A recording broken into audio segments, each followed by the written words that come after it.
తెలంగాణ ప్రభుత్వంలో భారీ ఎత్తున ఐఏఎస్ల బదిలీలు జరిగాయి. పాలనను పరుగు పెట్టించాలని, ఎటువంటి ఉపేక్షకు తావుండకూడదని ముఖ్యమంత్రి రేవంత్ రెడ్డి డిసైడ్ అయినట్లుగా చెబుతున్నారు. సీఎంఓలో కూడా అధికారులను మారుస్తారనే టాక్ వినిపిస్తోంది. ఇప్పుడు సెక్రటేరియట్లోని వివిధ శాఖల అధికారులకు కూడా స్థానచలనం తప్పదన్న ప్రచారం జోరుగా సాగుతోంది. దీంతోపాటు మొన్న జరిగిన ఐపీఎస్ల బదిలీలకు తోడు ఇంకా కొన్ని బదిలీలు ఉంటాయంటున్నారు అధికార వర్గాలు.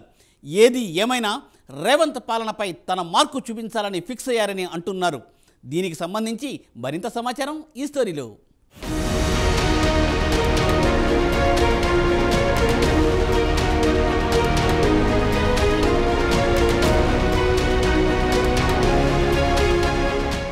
తెలంగాణలో ఎన్నికల హడావుడి ముగియడంతో సీఎం రేవంత్ రెడ్డి పాలనపై దృష్టి పెట్టారు.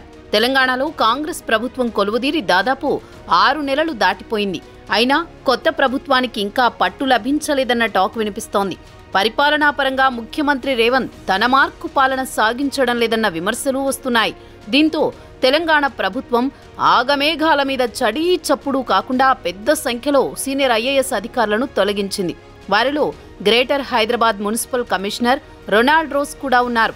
ఇటీవల పలువురు ఐఏఎస్ అధికారులను ట్రాన్స్ఫర్ చేసి జిల్లాలకు కలెక్టర్లుగా నియమించిన ప్రభుత్వం తాజాగా మరోసారి భారీగా ఐఏఎస్లను బదిలీ చేసింది. మొత్తం 44 మంది అధికారులకు స్థానచలనం కల్పించారు. పలువురు అధికారులకు కీలక బాధ్యతలు అప్పగించారు. హెచ్ఎండిఏ జాయింట్ డైరెక్టర్గా కొనసాగుతున్న ఆమ్రపాలిని జీహెచ్ఎంసీ కమిషనర్గా నియమించారు. ప్రస్తుతం ఈ పోస్టింగ్లో ఉన్న సీనియర్ ఐఏఎస్ అధికారి రొనాల్డ్ రాజ్కు ట్రాన్స్కో జెన్కో సీఎండీగా నియమించారు.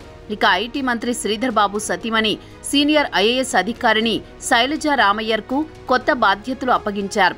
యువజన సర్వీసులు పర్యాటక శాఖ ముఖ్య కార్యదర్శిగా కొనసాగుతున్న ఆమెను దేవాదాయ ప్రిన్సిపల్ సెక్రటరీగా నియమించారు.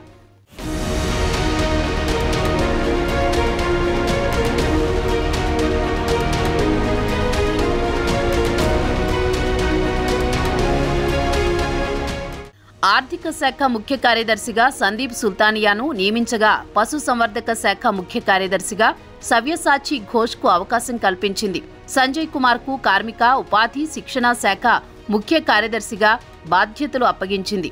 యువజన సర్వీసులు పర్యాటక క్రీడల శాఖ ముఖ్య కార్యదర్శిగా వాణిప్రసాద్ను నియమించగా చేనేత హస్తకళల ముఖ్య కార్యదర్శిగా శైలజ రామయ్యను నియమించింది. హ్యాండ్లూమ్స్ టీజీసీఓ హ్యాండ్ క్రాఫ్ట్స్ ఎండీగా శైలజకు అదనపు బాధ్యతలు అప్పగించింది.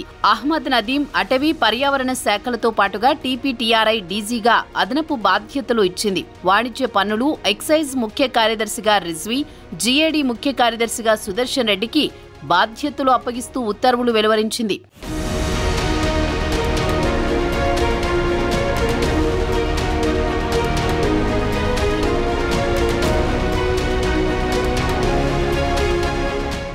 జ్యోతి బుద్ధప్రసాద్కు హౌసింగ్, రిజిస్ట్రేషన్లు, స్టాంపుల శాఖ ముఖ్య కార్యదర్శిగా అవకాశం కల్పించిన తెలంగాణ ప్రభుత్వం స్పోర్ట్స్ అథారిటీ ఎండీగా సోనీ బాలాదేవిని నియమించింది. రవాణా శాఖ కమిషనర్గా కె ఇలంబరితి కొనసాగనున్నారు. జీహెచ్ఎంసీ విజిలెన్స్ విపత్తు నిర్వహణ కమిషనర్గా రంగనాథ్ను నియమించింది.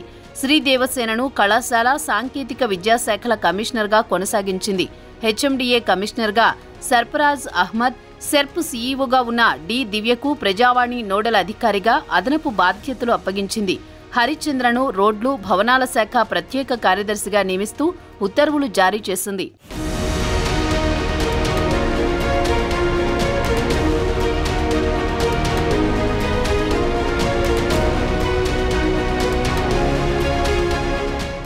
ఎన్ ప్రకాష్ రెడ్డి పర్యాటక అభివృద్ధి సంస్థ ఎండీగా నియమించింది.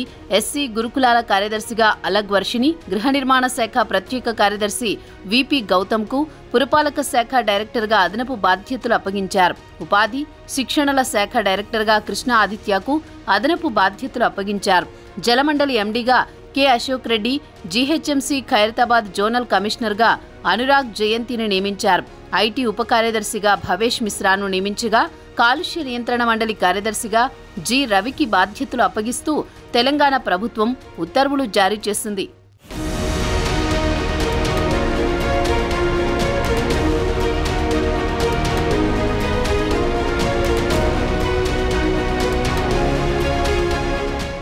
కాంగ్రెస్ ప్రభుత్వం అధికారంలోకి వచ్చి 6 నెలలు దాటిపోయింది. హనీమూన్ పీరియడ్ ముగిసింది. కొత్త ప్రభుత్వంపై ప్రజలు గంపెడాసలు పెట్టుకున్నారు.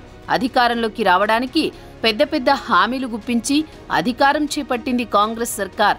రైతు బంధు, రైతు రుణమాఫీలపై బీఆర్ఎస్ ప్రభుత్వం పెద్ద ఎత్తున రేవంత్ ప్రభుత్వాన్ని ఇరుకున పెట్టడానికి ప్రయత్నిస్తోంది. చిన్న అవకాశం దొరికినా బీఆర్ఎస్ తనకు అనుకూలంగా మలుచుకుంటోంది. ఇవన్నీ ఒకెత్తైతే కాంగ్రెస్ వైఫల్యాలను ఎండగడుతూ బస్సు యాత్ర మొదలు పెడతానంటున్నారు కేసీఆర్. దీంతో అప్రమత్తమైన రేవంత్ వెంటనే ఐఏఎస్ అధికారుల ప్రక్షాళన మొదలుపెట్టారు. ముందు పరిపాలనను గాడిలో పెట్టాలంటే అధికారులను దారిలోకి తెచ్చుకోవాలని నిర్ణయించి ఇటు ఐపీఎస్లు అటు ఐఏఎస్లను బదిలీ చేయడం ప్రారంభించారు. మరి కొత్త అధికారులు రావడంతో రేవంత్ దిశ మారుతుందా లేదా వేచి చూడాల్సిందే.